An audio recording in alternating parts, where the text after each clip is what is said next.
sunnadiyo faradka ooga fuqarada sakada siiya sunnadiyo faradka ooga fuqarada sakada siiya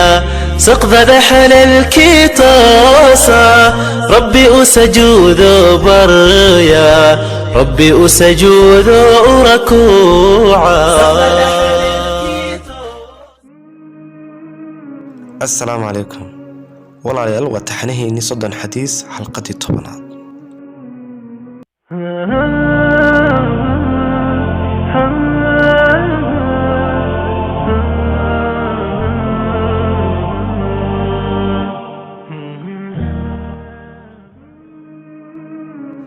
حديث كان وحلقة سوري أبو رقية تميم ابن أوس الله كرى للنقضاء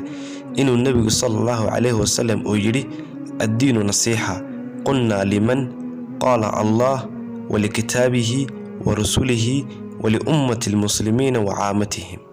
ومعنى هذا نقنصة إنه النبي صلى الله عليه وسلم ويري دين تودعت أهاشو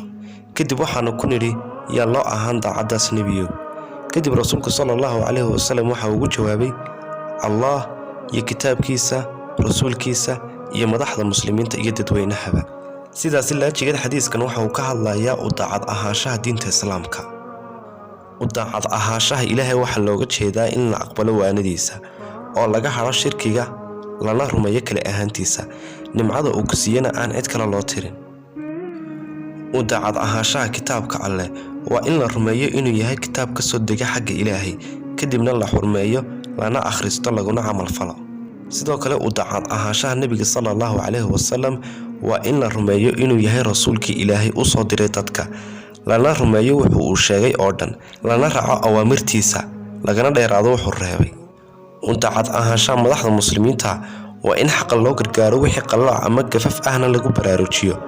amarada ay soo saaraan oo ay ugu daneynayaan ummadda shariicadana waafaqsan la raaco lana taageero